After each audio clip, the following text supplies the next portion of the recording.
La petite histoire des grandes œuvres, le dernier enregistrement des Beatles. Vous pensiez tout savoir de vos œuvres préférées? C'était avant de lire ceci, épisode 01, le dernier enregistrement studio des Beatles. Nous sommes le mercredi 20 août 1969. En France, Johnny Hallyday est numéro 1, avec sa chanson Que je t'aime. Outre-Manche, Robert Plant, tout jeune chanteur de Les Zeppelin, fête ses 21 ans. Au même moment, les Beatles sont réunis en studio pour mettre la dernière main à l'enregistrement de leur 11e album, Abbey Road. En ce début de matinée ensoleillée, les 4 scarabées ne savent pas encore que ce sera leur dernier jour en studio, et quel temps fait-il sur Abbey Road aujourd'hui? Il faut dire que les séances d'enregistrement avaient plutôt mal commencé. Dès la première semaine, des tensions naissent dans le groupe. La raison? Le titre de l'album. Quand Paul McCartney contacte ses camarades pour leur annoncer qu'ils vont enregistrer Abbey Road, des malentendus lourds de conséquences s'installent d'entrée de jeu. Réfugié dans un ashram en Inde pour perfectionner sa pratique du sitar, George Harrison comprend en effet mal le message de Paul et se rend au Liban, persuadé que Paul lui a dit « On va enregistrer l'album à Beyrouth ». Même incompréhension du côté de Ringo Starr, qui est en train de jouer de la batterie quand il reçoit l'appel. Il se rend pour sa part dans le nord de la France, convaincu que Paul lui appelle et bien dit on va enregistrer l'album, un bilout. Quant à John Lennon, il n'a rien compris non plus au message de Paul, car Yoko Ono est, comme à son habitude, occupé à pousser des cris dans la pièce voisine. Des cris qui sont au cœur de sa performance artistique la plus célèbre et qui s'intitule Breaking Ball. L'enregistrement de Abbey Road commence avec une semaine de retard et beaucoup d'énervement dans le chef de chaque musicien. Un énervement renforcé par la forte odeur de maroilles qui se dégage de Ringo Starr, odeur qui contraint même ses camarades à évacuer le studio un jour de forte chaleur. George Harrison essaie bien de détendre l'atmosphère en lançant à Paul « Quand tu m'as appelé dans mon ashram en Inde, si j'avais mieux entendu la conversation, je ne serais pas arrivé si tard. » Mais la plaisanterie tombe à plat, les Beatles parlent anglais, et sitar se dit solate dans la langue de Shakespeare, ce qui enlève beaucoup de saveur au jeu de mots de George. Vexé, Harrison décide de ne plus dire un mot de tout l'enregistrement. Devant son air boudeur, les 3 auteurs le surnomment vite le cochon d'Inde. L'ambiance est lourde, renforcée par la présence envahissante de Yoko Ono, qui continue de pousser des petits cris que seul John Lennon est à même de comprendre et qui ont le don de crisper le reste du groupe. En 1998, le grand spécialiste des Beatles, Brice Desdoubles, publiera d'ailleurs un dictionnaire Yoko Ono français, dont nous vous livrons ce petit extrait. Yoko Ono français tu peux me passer la théière, John? Oui, c'est dingue cette affaire Nettie. Ben, je préfère quand même, les Rolling Stones tant bien que mal, de John, George, Ringo et Paul mettent en boîte les futurs classiques que sont Something, comme TOGT ou le Splendider comme The Sun. Mais les tensions ne s'appellent pas pour autant. Car si Ringo Starr arrive à caser sa chanson Octopus Garden, le groupe lui refuse catégoriquement une autre de ses compositions, And We Make the Napkin Turn, lui opposant le fait que ce morceau est encore plus consternant que ta chanson pourrie sur les pieuvres. John Lennon, 16 mai 1969. Image rare, George Harrison se foutant de la poire de Ringo Starr durant l'enregistrement de Octopus Garden. À ce jour, personne ne sait pourquoi Yoko Ono se penche sous le piano de John Lennon. Ringo Starr claque la porte du studio, vexé. Contre toute attente, c'est Yoko Ono qui parviendra à faire revenir le batteur en studio, avec ces mots aussi simples qu'émouvants. Des années plus tard, Ringo Starr refilera son And We Make the Napkin Turn à Patrick Sébastien, qui en fera un tube sous le titre de « Et on fait tourner les serviettes ». Alors que l'on pensait les brasiers de la colère éteints, ceux-ci vont reprendre de plus belle, le 20 août 69, et brûler cette fois tout sur leur passage.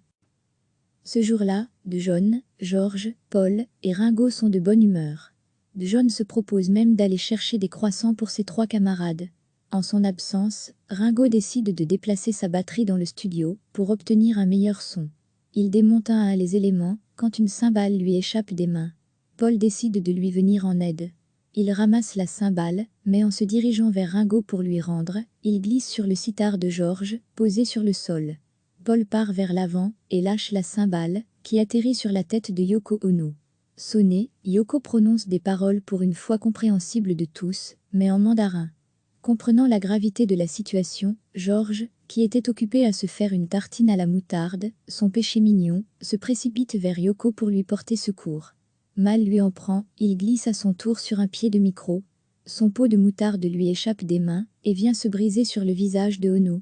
À cet instant, John rentre dans le studio, croissant à la main. Choqué, il découvre sa compagne, en train de pointer de ses deux index, la cymbale sur sa tête, le visage couvert de moutarde jaune.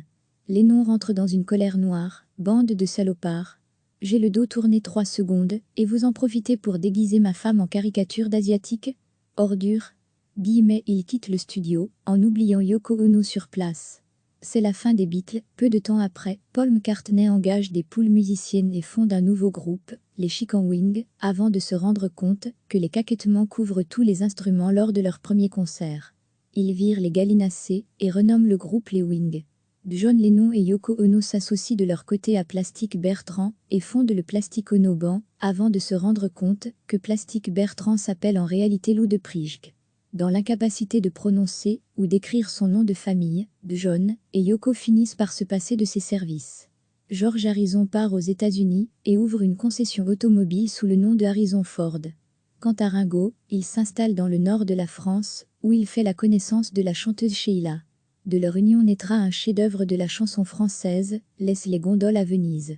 Mais ceci est une autre petite histoire des grandes œuvres. The coronavirus lockdown a provided a rare opportunity to repaint the world most famous crosswalk, a immortalisé by the Beatles, on the cover of Abbey Road https://teco/teco/zzzujfeb70 apic.twitter.com/ppcsaop3ic. Vous pensiez tout savoir de vos œuvres préférées? C'était avant de lire ceci, épisode 01, le dernier enregistrement studio des Beatles. Nous sommes le mercredi 20 août 1969. En France, Johnny Hallyday est numéro 1, avec sa chanson Que je t'aime. Outre-Manche, Robert Plant, tout jeune chanteur de Les Zeppelin, fête ses 21 ans. Au même moment, les Beatles sont réunis en studio pour mettre la dernière main à l'enregistrement de leur 11e album, Abbey Road. En ce début de matinée ensoleillée, les 4 scarabées ne savent pas encore que ce sera leur dernier jour en studio, et quel temps fait-il sur Abbey Road aujourd'hui? Il faut dire que les séances d'enregistrement avaient plutôt mal commencé. Dès la première semaine, des tensions naissent dans le groupe. La raison? Le titre de l'album. Quand Paul McCartney contacte ses camarades pour leur annoncer qu'ils vont enregistrer Abbey Road, des malentendus lourds de conséquences s'installent d'entrée de jeu. Réfugié dans un ashram en Inde pour perfectionner sa pratique du sitar, George Harrison comprend en effet mal le message de Paul et se rend au Liban, persuadé que Paul lui a dit « On va enregistrer l'album à Beyrouth ». Même incompréhension du côté de Ringo Starr, qui est en train de jouer de la batterie quand il reçoit l'appel. Il se rend pour sa part dans le nord de la France, convaincu que Paul lui appelle et bien dit « On va enregistrer l'album, un bilout ». Quant à John Lennon, il n'a rien compris non plus au message de Paul, car Yoko Ono est, comme à son habitude, occupé à pousser des cris dans la pièce voisine. Des cris qui sont au cœur de sa performance artistique la plus célèbre et qui s'intitule Breaking Ball. L'enregistrement de Abbey Road commence avec une semaine de retard et beaucoup d'énervement dans le chef de chaque musicien. Un énervement renforcé par la forte odeur de maroilles qui se dégage de Ringo Starr, odeur qui contraint même ses camarades à évacuer le studio un jour de forte chaleur. George Harrison essaie bien de détendre l'atmosphère, en lançant à Paul « Quand tu m'as appelé dans mon ashram en Inde, si j'avais mieux entendu la conversation, je ne serais pas arrivé si tard. » Mais la plaisanterie tombe à plat, les Beatles parlent anglais, et sitar se dit solate dans la langue de Shakespeare, ce qui enlève beaucoup de saveur au jeu de mots de George. Vexé, Harrison décide de ne plus dire un mot de tout l'enregistrement. Devant son air boudeur, les 3 auteurs le surnomment vite le cochon d'Inde. L'ambiance est lourde, renforcée par la présence envahissante de Yoko Ono, qui continue de pousser des petits cris, que seul John Lennon est à même de comprendre, et qui ont le don de crisper le reste du groupe. En 1998, le grand spécialiste des Beatles, Brice Desdoubles, publiera d'ailleurs un dictionnaire Yoko Ono français, dont nous vous livrons ce petit extrait. Yoko Ono français tu peux me passer la théière, John? C'est dingue cette affaire Nettie. Ben, je préfère quand même les Rolling Stones. Tant bien que mal, de John, George, Ringo et Paul mettent en boîte les futurs classiques que sont Something, Come Together ou le splendider Comme the Sun. Mais les tensions ne s'appellent pas pour autant. Car si Ringo Starr arrive à caser sa chanson Octopus Garden, le groupe lui refuse catégoriquement une autre de ses compositions, And We Make the Napkin Turn, lui opposant le fait que ce morceau est encore plus consternant que ta chanson pourrie sur les pieuvres. De John Lennon, 16 mai 1969. Image rare, George Harrison se foutant de la poire de Ringo Starr durant l'enregistrement de Octopus Garden. À ce jour, personne ne sait pourquoi Yoko Ono se penche sous le piano de John Lennon. Ringo Starr claque la porte du studio, vexé. Contre toute attente, c'est Yoko Ono qui parviendra à faire revenir le batteur en studio, avec ces mots aussi simples qu'émouvants. Des années plus tard, Ringo Starr refilera son And We Make the Napkin Turn à Patrick Sébastien, qui en fera un tube sous le titre de « Et on fait tourner les serviettes ». Alors que l'on pensait les brasiers de la colère éteints, ceux-ci vont reprendre de plus belle, le 20 août 69, et brûler cette fois tout sur leur passage. Ce jour-là, de John, George, Paul et Ringo sont de bonne humeur. De John se propose même d'aller chercher des croissants pour ses 3 camarades. En son absence, Ringo décide de déplacer sa batterie dans le studio pour obtenir un meilleur son. Il démonte un à un les éléments quand une cymbale lui échappe des mains. Paul décide de lui venir en aide. Il ramasse la cymbale, mais en se dirigeant vers Ringo pour lui rendre, il glisse sur le sitar de George, posé sur le sol. Paul part vers l'avant et lâche la cymbale, qui atterrit sur la tête de Yoko Ono. Sonné, Yoko prononce des paroles pour une fois compréhensibles de tous, mais en mandarin. Comprenant la gravité de la situation, George, qui était occupé à se faire une tartine à la moutarde, son péché mignon, se précipite vers Yoko pour lui porter secours. Mal lui en prend, il glisse à son tour sur un pied de micro. Son pot de moutarde lui échappe des mains et vient se briser sur le visage de Ono. À cet instant, de John rentre dans le studio, croissant à la main. Choqué, il découvre sa compagne, en train de pointer de ses 2 index, la cymbale sur sa tête, le visage couvert de moutarde jaune. Lennon rentre dans une colère noire, bande de salopards. J'ai le dos tourné 3 secondes, et vous en profitez pour déguiser ma femme en caricature d'asiatique ? Ordure.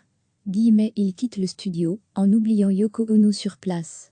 C'est la fin des Beatles. Peu de temps après, Paul McCartney engage des poules musiciennes et fonde un nouveau groupe, les Chicken Wings, avant de se rendre compte que les caquettements couvrent tous les instruments lors de leur premier concert.